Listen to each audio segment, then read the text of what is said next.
un malestar dentro de la iglesia, también estos énfasis que se ponían, ¿no? Seguramente los hermanos decían, nosotros somos de Pablo porque Pablo es misionero, es evangelista, ha fundado muchas iglesias, incluso la iglesia de Corinto, ¿no? Tal vez algunos decían, no, nosotros somos de Pedro porque Pedro es el apóstol más cercano al Señor, ¿no? En Jerusalén, y tal vez uno de los líderes más importantes de la iglesia. O también Apolos estaba ejerciendo el pastorado en Corinto, y algunos admiraban también a Apolos, ¿no? Hemos hablado de Apolos, pues, de la retórica, era un hombre que se había formado y estaba de pastor. Entonces algunos admiraban también la retórica, ¿no? La elocuencia que tenía Apolos. Entonces decían, nosotros somos de Apolo, ¿no? Y había otros hermanos que decían, no, nosotros somos del Señor, somos de Cristo, aunque el Señor no ha fundado, hermanos, ha iniciado el movimiento del reino de Dios, ¿no? Pero así como una iglesia institucional o una iglesia, y estos hermanos decían, pero no, nosotros seguimos al Señor, y también era un grupo que estaban causando ese orgullo espiritual, ¿no? Pablo les dice, no, todos somos del Señor, ¿no? Ninguno, nadie es más, nosotros solo somos instrumentos, ¿no? Y además nuestro mensaje está centrado en el mensaje de la cruz de Cristo, ¿no? El mensaje de la muerte y resurrección del Señor, y es ese evangelio que transforma, ¿no? Transforma nuestros corazones, transforma nuestras vidas, ¿no? Y aquí en el capítulo 4, hemos visto la semana pasada, el apóstol va a usar, bueno, la ironía, ¿no? Es muy fuerte cómo él va a usar la ironía, porque va a hacer esta comparación, ¿no? De los hermanos que estaban en Corinto, y también la vida apostólica o la vida de los apóstoles, ¿no? Los hermanos tenían también cierta prosperidad. Corinto era una ciudad muy importante, y les podemos decir el nivel de vida era muy alto. Entonces los hermanos también habían adaptado el evangelio y tenían una vida, si podemos decir, un poco cómoda, más no tan sacrificada como de los apóstoles, ¿no? Que tenían que viajar, predicar el evangelio, y muchas veces perseguidos, ¿no? Ellos pensaban que ya estaban reinando, ¿no? Que el Señor ya estaba reinando y la iglesia ya estaba reinando en este mundo, ¿no? Y Pablo les dice, hermanos, ojalá ya reinasen, ¿no? O también nos incluyeran a nosotros para reinar juntos, pero no es así, ¿no? La iglesia es peregrina en la tierra, les está diciendo, ¿no? Ahí hay varios ejemplos ahí, ¿no? De cómo Pablo usa la ironía. Y bueno, en este verso 14, hermanos, el apóstol va a hacer un cambio, ¿no? Ya no va a usar la ironía y se va a convertir en un pastor, ¿no? Un pastor apóstol. He puesto en el título el pastor apóstol. Tal vez el término correcto sería el padre, ¿no? Se va a convertir en un padre, en alguien más cercano, ¿no? Entonces iremos al texto, hermanos, al capítulo 4, verso 14. Todos juntos leeremos hasta el verso 21. 1 Corintios capítulo 4, versos 14 adelante. 2, 3. No escribo esto para avergonzaros, sino para amonestaros como a hijos míos amados. Porque aunque tengáis 10,000 años en Cristo, no tendréis muchos padres, pues en Cristo Jesús yo os engendré por medio del Evangelio. Por tanto, os ruego que me imitéis. Por esto mismo os he enviado a Timoteo, que es mi hijo amado y fiel en el Señor, el cual os recordará mi proceder en Cristo, de la manera que el Señor en todas partes y en todas las iglesias. Mas algunos están envanecidos, como si yo nunca hubiese de ir a vosotros. Pero iré pronto a vosotros, si el Señor quiere, y conoceré no las palabras, sino el poder de los que andan envanecidos. Porque el reino de Dios no consiste en palabras, sino en poder.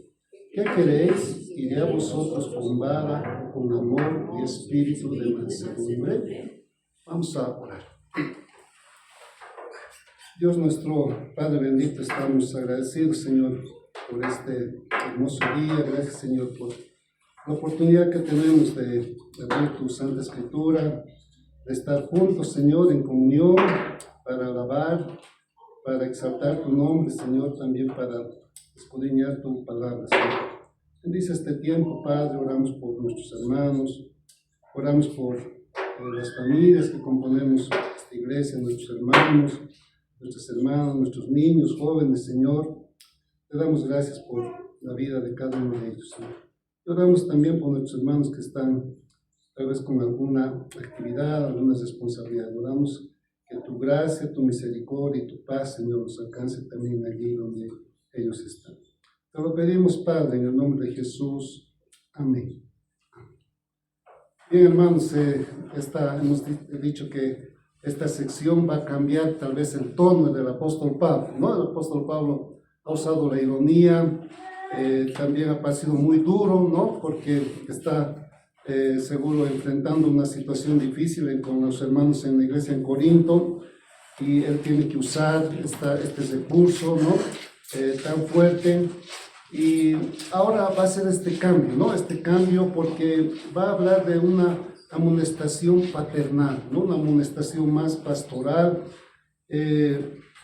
dejando un poco tal vez esa autoridad apostólica, ¿no? Él se presenta como apóstol, tal vez enfatizando un poco, o después va a enfatizar esto de la disciplina eclesiástica, y también este carácter del ministerio cristiano, ¿no?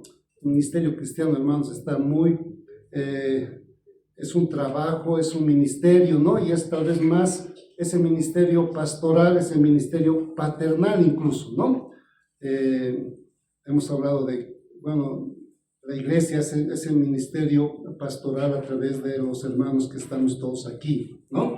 Entonces, este cambio, hermanos, en el apóstol Pablo es muy interesante, cómo podemos ver este cambio ahí, porque está abordando es el final de este asunto de las divisiones internas dentro de la iglesia en Corinto, ¿no?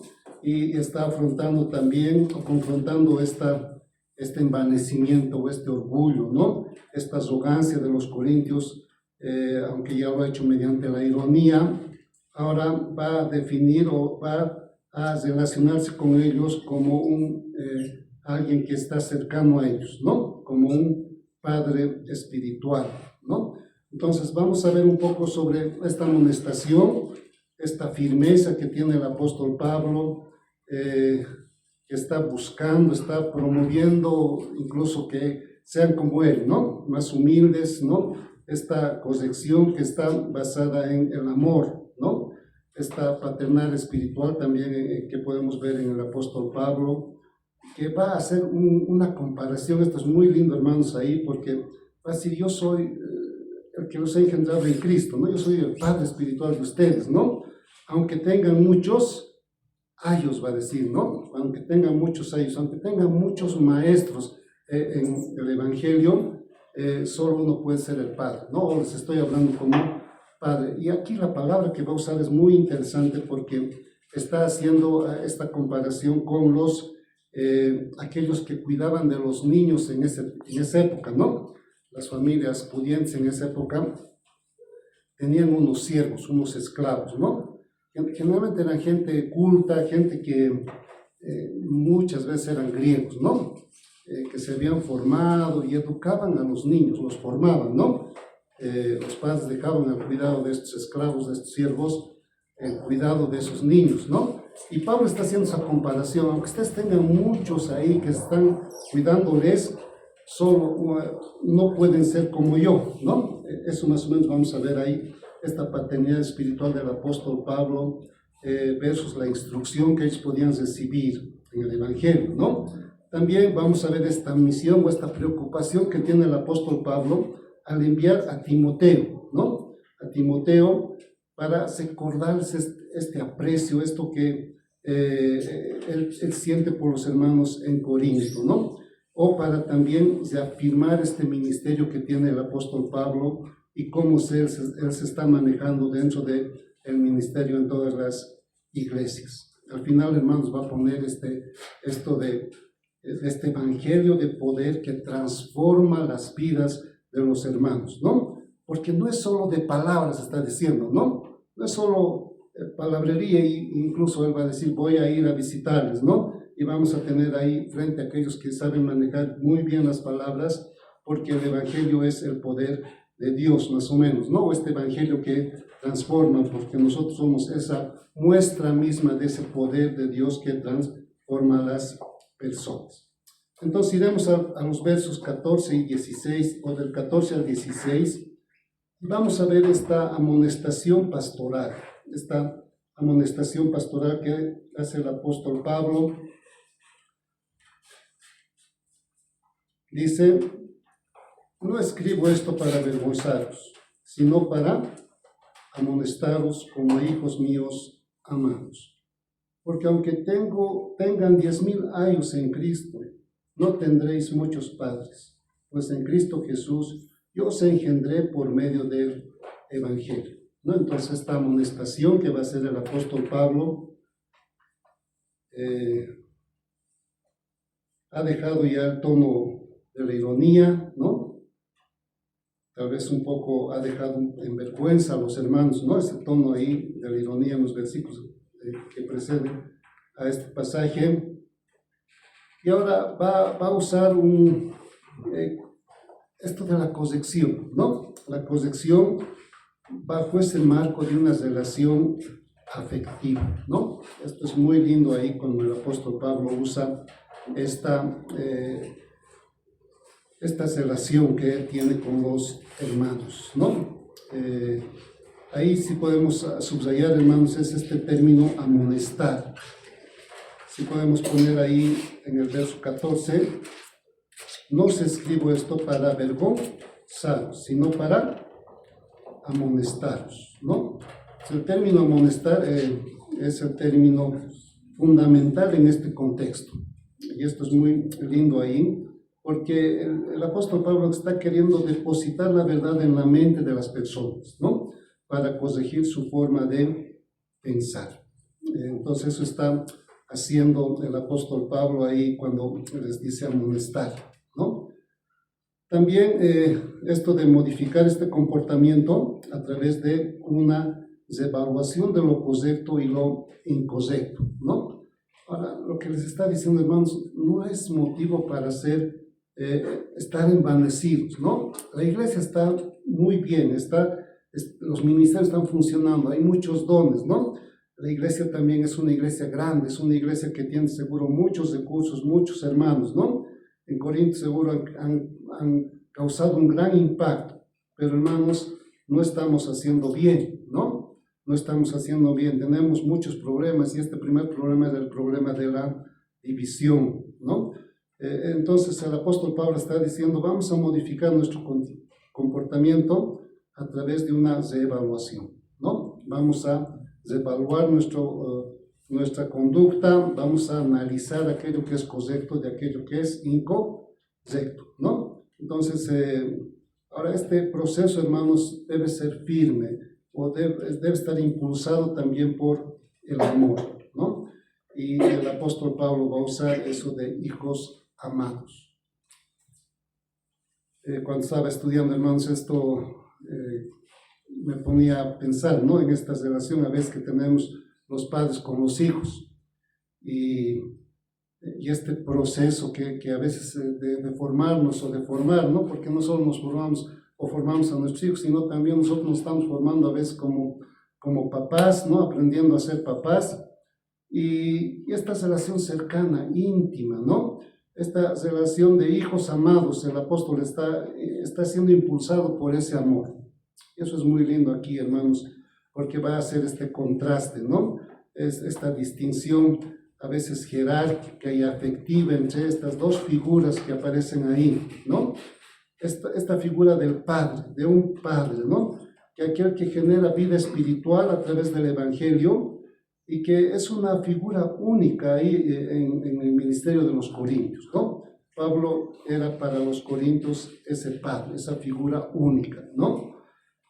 En cambio, la palabra que usa aios, ¿no? La palabra es pedagogos o paidagogos, ¿no? Aquel que guía, educa a los niños, ¿no? Y en ese contexto del primer siglo, hermanos, eran tradicionalmente estos esclavos, ¿no? Cultos que habían caído en esclavitud, ¿no? Que trabajaban en las familias ricas. Y Pablo dice, puede haber miles de esos, ¿no? Pero sin un vínculo que no es de origen, ¿no? Ellos pueden instruirnos, pueden enseñar muchas cosas lindas y buenas, dice, ¿no? Pero no como un padre que está preocupado por sus hijos amados, ¿no? Entonces esto es muy importante ahí en el verso 15, cuando dice, porque aunque tengáis 10,000 años en Cristo, dice, no tendréis muchos padres, pues en Cristo Jesús yo os engendré por medio del Evangelio. Entonces podemos ver esta distinción que hace el apóstol Pablo de un padre frente a un instructor, ¿no? Alguien que instruye. Ahora podemos ver, hermanos, esta preocupación, ¿no? Esta preocupación del apóstol Pablo por los hermanos en Corinto y la posición ahora que él está tomando, ¿no? Desde evaluar, vamos a encontrarnos, hermanos, vamos a evaluar nuestra conducta, vamos a analizar de aquello que estamos haciendo mal, de aquello que debemos hacer, ¿no? Ahora, qué importante, hermanos, es ver también esto, tener estos tiempos de encuentro, ¿no? De evaluación, de analizar aquello que es correcto de aquello que no es, de aquello que es incorrecto, ¿no? Qué importante, hermanos, cuando tenemos personas a nuestro alrededor que, yo digo, hermanos, son la voz de Dios, ¿no? Porque son aquellas personas que nos aman, que nos cuidan, que están velando por nuestra integridad, o tal vez son ya personas que han pasado por el tiempo, ¿no? Y el tiempo los ha marcado y ya tienen más experiencia, y no, a veces no quieren que sus hijos repitan esos procesos a veces dolorosos, ¿no? Pablo está actuando en ese sentido, ¿no? Está preocupado por los hermanos, está mostrando este amor hacia sus hijos amados. Hermanos, esta dinámica de la salvación, hemos visto en los primeros versos que el Señor es quien salva, ¿no? Él es quien nos ha introducido en la iglesia del Señor, Él nos ha dado un nuevo nacimiento y ha utilizado estos hermanos que son como instrumentos, ¿no? Instrumentos humanos. Ha usado la predicación del Evangelio para engendrar estos nuevos hermanos, ¿no? Esto es muy lindo ahí en esta dinámica de la salvación, ¿no? El Señor, hermanos, tiene esas voces que anuncian su Evangelio, que predican el Evangelio y hacen producir este nuevo nacimiento, ¿no? Bueno, no hacemos nosotros producir, ¿no? No es nuestro poder, sino es el Señor que hace nacer pero estas personas son utilizadas y Pablo se está poniendo en esa situación como un instrumento humano, ¿no? Por esta predicación del Evangelio. Él dice, yo los he engendrado en el Evangelio, ¿no? En el siguiente verso, hermanos, va a llamar a la imitación. Por tanto, va a decir, ¿no?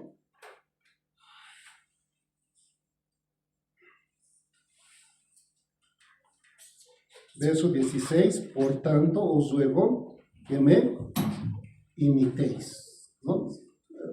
El apóstol está usando este recurso del mimetismo, ¿no? Ser imitadores. La palabra ahí, hermanos, es mimetis, ¿no? Es una petición que hace el apóstol Pablo, les dice, hermanos, por tanto, les pido que me imiten, este mimetismo espiritual. Esta tendencia natural de un hijo a imitar a su padre, ¿no? Y esto es muy lindo, hermanos, aquí, porque el apóstol Pablo se está poniendo en esa posición de padre, le está diciendo a sus hijos espirituales, ¿no? Por tanto, yo les pido, les ruego que me imiten, ¿no? Hace algún tiempo hemos tenido los niños cantando esta canción que siempre cantan los niños, ¿no? Yo quiero ser como mi papá. Y ese es el mimetismo, ¿no? Imitar a su padre, ¿no? Qué lindos, hermanos, cuando los niños, especialmente cuando son pequeños, no quieren ser como su papá. Y eso es muy lindo, ¿no? Pablo está hablando de ese mimetismo, ¿no? Sean imitadores de mí. Les ruego que sean imitadores de mí. Ahora, en esta actitud que glorifica a Dios, ¿no? Imitar en su humildad, en su enfoque en la predicación de la cruz, ¿no?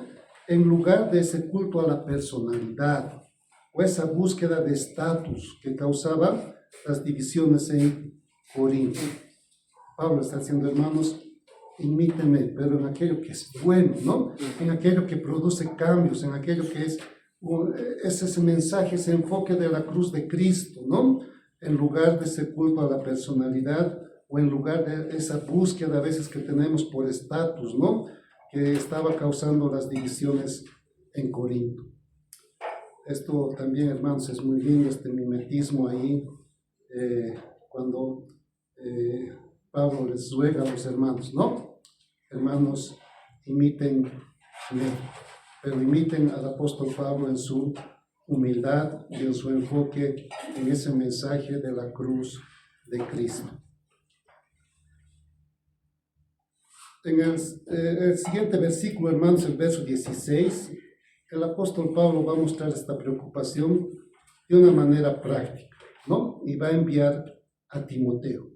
Dice, por esto mismo os he enviado a Timoteo, que es mi hijo amado y fiel en el Señor, el cual os recordará mi proceder en Cristo de la manera que enseño en todas partes y en todas las iglesias.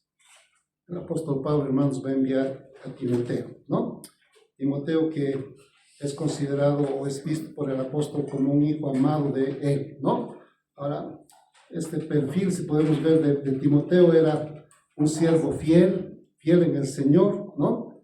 Y el apóstol Pablo va a destacar este ministerio de Timoteo, ¿no? Porque va a decir, Timoteo es muy cercano a mí, casi es yo mismo yendo, ¿no? Él es muy confiable, desempeña una tarea muy bien, ¿no? Las tareas que se le dan con exactitud, ¿no? Y este objetivo también ahí Dios lo va a enfatizar ahí el apóstol Pablo, ¿no? Les va a recordar a los hermanos que Timoteo es testigo de estos caminos en Cristo que estamos haciendo juntos, ¿no? Les va a dar testimonio de lo que el Señor está haciendo también en las iglesias en toda esta región, ¿no? Este ejemplo de práctica de vida y enseñanza del apóstol Pablo, ¿no? Este objetivo de esta misión que pone ahí el apóstol Pablo a Timoteo y le dice, él va a llevar la carta, está yendo también ahí y va a recordar a la iglesia estos caminos del Señor o del apóstol Pablo también, ¿no? A través del ministerio que él está haciendo y que es un ejemplo práctico de vida y enseñanza de Pablo, ¿no? Y también podemos ver esta consistencia, hermanos, ahí cuando va a enfatizar que su enseñanza no está variando según la conveniencia, ¿no? Lo que enseña en Corinto es lo mismo que está enseñando en todas partes y en cada iglesia. Este evangelio de la gracia de Dios, este mensaje de la cruz de Cristo. Entonces, en el verso 17, hermanos, encontramos este envío de Timoteo a la iglesia en Corinto. Del verso 18 al 21 vamos a encontrar este contraste que va a hacer Pablo entre el reino de Dios y este reino de la arrogancia, ¿no? Vamos a ver el verso 18, cuando dice, más algunos están envanecidos, como si yo nunca hubiese de ir a vosotros, pero iré pronto a vosotros, si el Señor quiere, y conoceré no las palabras, sino el poder de los que andan envanecidos. Porque el reino de Dios no consiste en palabras, sino en poder. ¿Qué queréis? Iré a vosotros con vara, con amor y espíritu de mansedumbre. Va a poner ahí, primero va a pedir a los corintios, ¿no? Vamos a verificar el poder. El reino de Dios no consiste en palabras, dice, no, sino en poder. Ahora, hemos hablado de estas personas que estaban tal vez observando al apóstol Pablo, ¿no? En algunas situaciones ahí, hemos visto en su ministerio que había mucha oposición, ¿no? Y él va a usar esto que es muy fuerte, ¿no? Y va a poner que este evangelio es el poder real del Señor, ¿no? No son discursos elocuentes, va a decir, sino el poder transformador que genera esta conversión y edifica la iglesia del Señor, ¿no? Va a poner en juicio también ahí personal, porque va a decir que él desea visitar la iglesia, o va a ir y va a visitar la iglesia en Corinto, ¿no? Y juntos vamos a estar ahí y vamos a evaluar nuestra conducta, vamos a ahí estar frente a frente, ¿no? Esto es muy fuerte porque ahí el término que usa, hermanos, es más o menos vamos a estar cara a cara, ¿no? Vamos a aclarar las cosas, más o menos, ¿no? Es muy fuerte como el apóstol Pablo también va a presentarse ahí con estas dos opciones también, ¿no? Estas opciones de la visita que él pretende hacer, ¿no? ¿Cómo voy a presentarme, hermanos, en la iglesia, no? Dice, voy a ir con vara, ¿no? Una visita de disciplina, esta disciplina apostólica firme, orientada a confrontar el pecado y la rebeldía. Y ahora esto es muy similar ahí en el Antiguo Testamento, hermanos, esto era muy fuerte porque Pablo está usando este término muy similar a este juicio de Dios, ¿no? Y en ese ejemplo del juicio a este mago Elimas, ¿no? En el Antiguo Testamento, también esta visita, o va a ser esta visita con amor y mansedumbre, ¿no? Una visita pastoral de comunión y edificación mutua, ¿no? Eso está Pablo ahí poniendo estas dos opciones de visita y Pablo está dando ahí como que la respuesta, hermanos, ¿qué prefieren, no? ¿Iré con vara o voy a ir con espíritu de mansedumbre, ¿no? Con ese amor pastoral o paternal también que está usando el apóstol Pablo. Hermanos, esta última sección, hemos dicho este capítulo 4, está cesando tal vez una parte de lo que quería comunicarse el apóstol Pablo a los hermanos, ¿no? Este grave problema que había en Corinto, la división, esto de el egoísmo, el orgullo que estaba surgiendo también, fruto de esto en los hermanos. Y podemos ver, hermanos, también esta diferencia en este oficio que tiene el apóstol Pablo, ¿no? Por un lado, el de autoridad, un apóstol, ¿no? Y por otro, también este oficio pastoral, ¿no?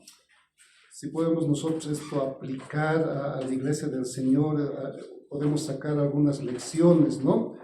A esta vida ministerial de la iglesia. Hermanos, la iglesia también tiene estas dos posibilidades, si podemos decir, ¿no? De ejercer este ministerio apostólico, o este oficio con autoridad, ¿no? Pero también este cuidado pastoral que debe hacer la iglesia del Señor, ¿no?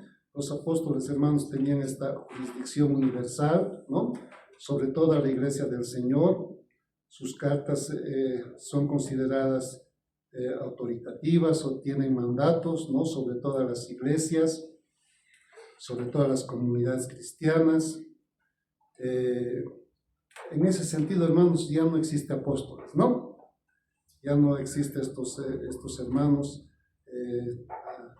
este oficio, si podemos decir, pastoral, ha terminado, pero nosotros podemos aplicar tal vez la autoridad que tiene la iglesia del Señor para evaluar, ¿no? Para corregir en el Señor, ¿no? Y este ministerio pastoral, que es muy importante, ¿no? Que se ejerce con una autoridad local, ¿no? Limitada. Su función, hermanos, no es crear doctrina, ¿no? Sino enseñar fielmente lo que los apóstoles enseñaron, ¿no? Y han establecido en la palabra del Señor. Nosotros rechazamos la existencia de apóstoles, ¿no? Con esa autoridad universal. y tal vez nos acercamos más tal vez a este cuidado pastoral que debemos tener, ¿no? Ahora, también nos enfrentamos, hermanos, a una realidad del trabajo pastoral o del ministerio pastoral, ¿no? Tal vez es una de las actividades un poco más complejas que cualquier otra actividad, ¿no? Me acuerdo que cuando estaba haciendo estudios en el seminario, y bueno, aunque en el seminario nos decían, van a separar 2 horas de su semana cada día para estudiar esto, y les va a alcanzar, ¿no? Nos encontramos cada semana ahí para hacer un análisis de algún texto, y bueno, como todos creo, ¿no? Bueno, o tal vez sobre algo personal, ¿no? Yo me guardaba todo para la última semana o la última tarde, ¿no? Antes del encuentro. Entonces toda la tarde yo me dedicaba a hacer mis tareas. Entonces ahí en el trabajo me veían hacer, ¿no?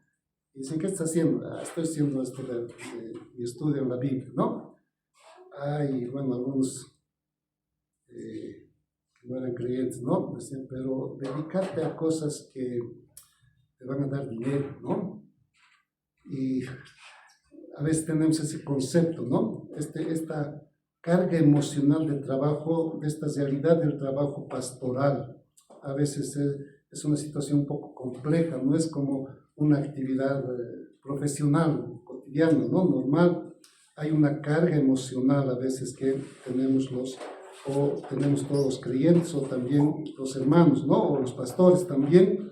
Y este ejemplo del apóstol Pablo, hermanos, nos muestra un pastor que sufre por la incomprensión y también esta situación del orgullo, la arrogancia que estaba pasando la iglesia en Corinto, ¿no? Esta relación de Pablo con la iglesia en Corinto, hermanos, se describe como una relación un poco complicada, ¿no? Ahí en el Nuevo Testamento, porque Corinto, hermanos, va a ser una iglesia tal vez la más difícil, ¿no? Si ustedes van a preguntar a algunos hermanos ahí que hacen estudios de la Biblia, ¿no? Corinto, hermanos, era una iglesia muy problemática, muy difícil, ¿no? Y Pablo tiene esta carga emocional por los hermanos. Ahora, si podemos aplicar eso, hermanos, a la vida de la iglesia del Señor, esa pequeña iglesia local, a veces hay hermanos, estos hermanos que sufren, ¿no? Que están ahí, que están sufriendo por la iglesia del Señor, por los hermanos, y están preocupados y hacen este cuidado pastoral, y a veces que produce una carga emocional, ¿no? La otra cosa que tal vez podemos ver, hermanos, en esta realidad del trabajo pastoral es esta necesidad de transparencia, ¿no? De esta resolución, de esta evaluación de estos conflictos a veces que surgen, ¿no? Que requieren honestidad, ¿no? Que requieren esta transparencia, a veces esta confrontación directa, ¿no? A veces este trato personal que se debe hacer con los hermanos, ¿no? Pablo está diciendo, hermanos, voy a ir a Corinto, ¿no? Tengo que ir a Corinto porque vamos a vernos ahí cara a cara y vamos a ver, ¿no? Y es muy fuerte ahí cuando él habla de esos opositores al Evangelio, ¿no? Al apóstol Pablo, y vamos a decir quién, porque este asunto no es solo de palabras, ¿no? Sino es un asunto de poder del Evangelio, de ese poder que transforma, ¿no? Esta necesidad, hermanos, que tenemos también aplicando esto a la iglesia del Señor, esta necesidad de transparencia, ¿no? De mostrarnos como hermanos, un hermano decía, como libros abiertos al mundo, ¿no? Que no tengamos algo que está ahí detrás de nosotros, algo que Pablo decía, ¿no? Tenemos que ser irreprensibles, decía, ¿no? Esto no significaba ser perfectos o aquellos que no tienen ningún asunto, más bien son aquellos que han solucionado todos los asuntos, ¿no? Y no tienen algo que se les pueda agarrar o por algo que se les pueda ahí acusar ahí a estas personas, ¿no? Que tengan todos sus asuntos bajo, que estén arreglados, ¿no? Esta necesidad, hermanos, que también necesitamos ahí en la iglesia del Señor de ser transparentes, ¿no? También este llamado a la oración. Necesitamos, hermanos, todos necesitamos orar, ¿no? La congregación necesita también orar por los pastores, por los líderes, ¿no? Reconociendo, hermanos, que son también seres humanos con limitaciones, ¿no? A veces con una naturaleza también humana, que se cansa, que no sabe lidiar con los problemas, ¿no? A veces nos falta incluso experiencia, tenemos muchas faltas, ¿no? Entonces necesitamos también, hermanos, que oren también por estos hermanos que están en el ministerio pastoral, en el liderazgo dentro de la iglesia del Señor. Hermanos, el apóstol Pablo ha terminado esta sección, tal vez si podemos decir con esto de un padre que está sufriendo por sus hijos, ¿no? Y bueno, la verdad es que los padres sufren por los hijos, ¿no? Aunque a veces, tal vez podemos mostrar alguna situación ahí, ¿no? Podemos estar externamente mostrando fortaleza, pero tal vez por dentro estamos sufriendo, ¿no? O a veces cuando tenemos las limitaciones de no encontrar todas las respuestas, no lo sabemos todo, ¿no? Estamos ahí tal vez aprendiendo también y tal vez estamos solo intuyendo el camino. Hermanos, que el Señor nos ayude, que el Señor nos guíe, que el Señor también nos permita discernir el tiempo, ¿no? Discernir los momentos, encontrar salidas en el Señor, encontrar respuestas en su palabra, encontrar esta gracia de Dios también al momento de aconsejar. El apóstol Pablo, hermanos, está sufriendo por estos hermanos, ¿no? Les dice hijos amados. Tal vez en los versos anteriores ha usado la ironía y tal vez una distancia, ¿no? Que eso producía con los hermanos ahí, pero ahora los ha traído ahí, les ha dicho, ustedes son mis hijos en el Evangelio. Que podamos, hermanos, nosotros también experimentar, ¿no? Cuando estaba viendo estos versículos, hermanos, yo veía mi necesidad de ser un hijo amado del Señor, ¿no? Y bueno, tal vez nuestra identidad, hermanos, debe ser que somos hijos amados del Señor, ¿no? Y que podamos estar y así como nuestros hijos, ¿no? Los pequeños se abrazan a nosotros y pueden descansar en nuestros regazos, se apoyan en nosotros. Nosotros, hermanos, podamos descansar en el Señor y recordar siempre que somos hijos amados del Señor. Y nada, hermanos, va a cambiar esa realidad, ¿no? Y que también tengamos oídos y mentes abiertas a la palabra del Señor, a la voluntad del Señor, a esta voz de Dios que está en su palabra, pero también que está, hermanos, en las palabras de estos hermanos que están a nuestro alrededor, que nos aconsejan, que están viendo tal vez los peligros, nos están orientando, nos están guiando, o también, hermanos, a esa voz de Dios que está también en nuestra conciencia, ¿no? Esa voz de Dios que nos está diciendo ahí en nuestro interior, ¿no? No es el camino, no es por ahí, ¿no? Volver o regresar, a veces es mejor regresar y empezar otra vez, y es mejor hacerlo siempre con este Padre amoroso, este Señor, nuestro Señor Jesucristo, que es nuestro Padre y Señor. Vamos a dar gracias al Señor por este tiempo, vamos a orar, que el Señor, hermanos, nos ayude también a madurar, a crecer en este Evangelio del Señor. Vamos a orar.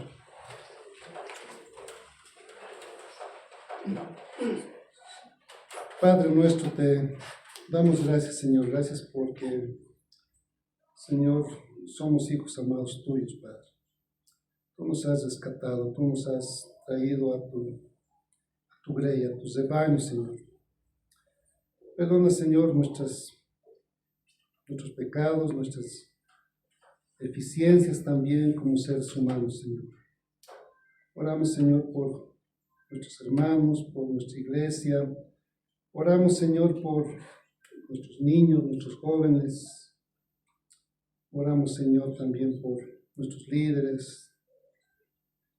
Oramos para que tú les guardes, Señor, les guíes, les des mucha sabiduría, discernimiento, Señor. Que como el apóstol Pablo, Señor, podamos tener ese corazón, Señor, de ser siervos tuyos, Señor, de amar a nuestro prójimo, a nuestros hermanos.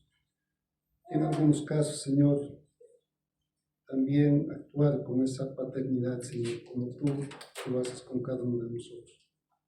Oramos, Señor, por las necesidades que hay. Oramos, Señor, por nuestros hermanos, tal vez pasando dificultades. Oramos, Señor, para que tú puedas darnos también las palabras, puedas guiarnos, Señor, para animar, para exhortar, para también enseñar, Señor, tu palabra. Pedimos, Señor, por nuestros hermanos. Te lo pedimos, Señor, en el nombre de Jesús. Amén. Amén. El Señor bendiga.